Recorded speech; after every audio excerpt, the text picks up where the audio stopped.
இன்னைக்கு எக் மசாலா பண்ண போகிறோம். இது வந்து பார்த்திங்கன்னா நம்ம ஒரு 2-3 நாளைக்கு வந்து ஒரு 1 வீக் கூட வச்சுக்கலாம். வச்சுக்கிறது நம்ம வந்து பேச்சுலர்ஸ்க்கு வந்து இது ரொம்ப யூஸ்ஃபுல்லாக இருக்கும், ரொம்ப சூப்பராகவும் இருக்கும். இப்போ எப்படி செய்யறதுன்னு பார்க்கலாம் வாங்க. இந்த மாதிரி ஒரு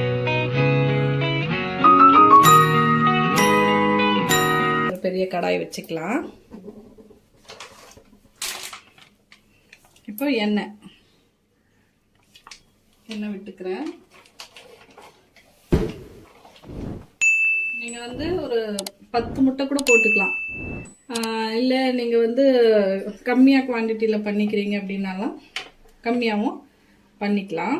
பட் வந்து நான் வந்து ஒரு 5 முட்டை வந்து போடலான்ட்டு இருக்கிறேன்.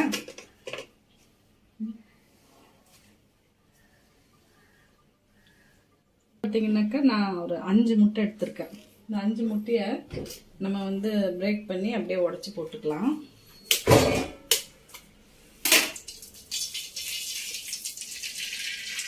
ரொம்ப விஸ்க் பண்ணாதீங்க, அப்படியே எப்படி இருக்கோ அப்படியே போட்டுக்கலாம்.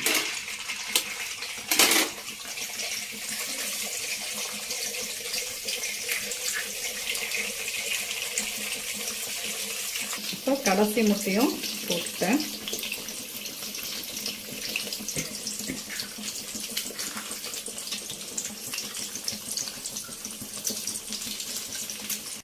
இது வந்து நல்லா இப்படியே நல்லா வந்து இது ரோஸ்ட் ஆகணும்.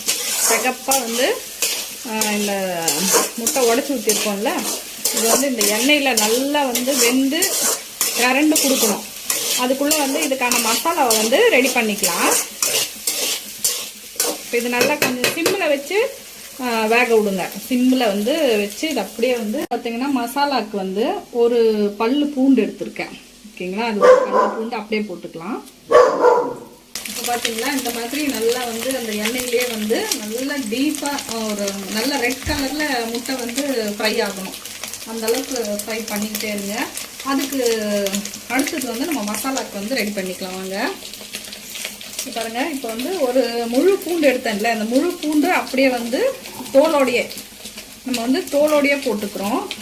அதுக்கடுத்து வெறும் மிளகாத்தூள், இது வெறும் மிளகாத்தூள் உங்கள் காரத்துக்கு தகுந்த மாதிரி நீங்கள் வந்து சேர்த்துக்கோங்க. வெறும் மிளகாத்தூள் தான் போட்டுக்கணும். தனியா தேவை கிடையாது. தனியா வேணும்னா போட்டுக்கலாம், வேணான்னா உங்களோட விருப்பம் தான். நான் வந்து ஒரு 1.5 ஸ்பூன் போட்டுக்கிறேன், ரொம்ப காரம் வேண்டாம் அப்படின்றதுனால.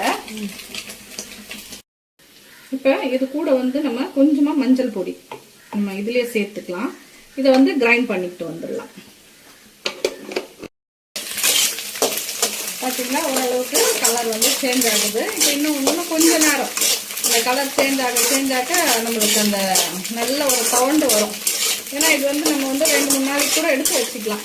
அந்த மாதிரியான ஒரு எக்கு ஃப்ரை இது ரொம்ப சூப்பராக இருக்கும். இது ஆந்திரா டிஷ். இது நல்ல காரமாக கூட செஞ்சுக்கலாம். வெறும் சாப்பாடு இருந்தால் போதும். சுட சுட சாப்பாட்டில் இதை பசஞ்சு சாப்பிட்டோம்னா இந்த மிக்சர் பண்ணிட்டு இருக்கோம் இல்லையா, பூண்டு எல்லாம் போட்டு இதை வந்து இதில் போட்டுக்கலாம். அந்த எண்ணெயை கொஞ்சமாக நல்லா ஒரு பக்கமாக எடுத்துக்கோங்க. இந்த முட்டைலாம் அப்படி தள்ளிட்டு ஒரு பக்கமாக எடுத்துக்கிட்டிங்கன்னா அந்த எண்ணெயிலேயே வந்து இதை நல்லா வேகும். இப்படி அப்புறமா இப்படி நம்ம ஸ்ப்ரெட் பண்ணிக்கலாம்.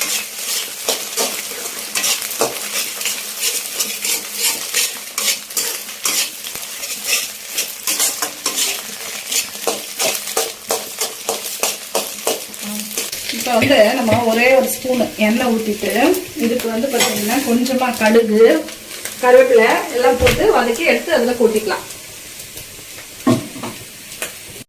இதில் கடுகு, சீரகம் போட்டிருக்கேன். இப்போ கொஞ்சம் தூரம் வெடிக்கும் இல்லையா, அதனால் கருவேப்பிலை போட்டுக்கலாம். கொஞ்சமாக பெருங்காயத்தை கொஞ்சம் சேர்த்துக்குவேன், ஜீரணம் ஆகணும் இல்லையா, அதனால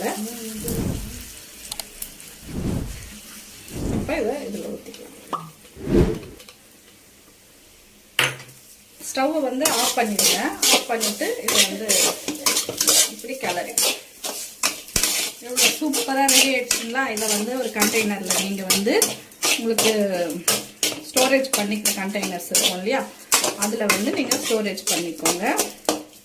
முட்டை கிரேவி ரெடி. முட்டை மசாலா சொல்லலாம், முட்டை கிரேவி சொல்லலாம், இல்லை முட்டை ஊறுகானும் சொல்லலாம். இந்த வீடியோ உங்களுக்கு வந்து பிடிச்சிருக்கும். ட்ரை பண்ணி பாருங்க. ட்ரை பண்ணிட்டு எனக்கு கமெண்ட் பாக்ஸில் கமெண்ட் பண்ணுங்க. தேங்க்யூ.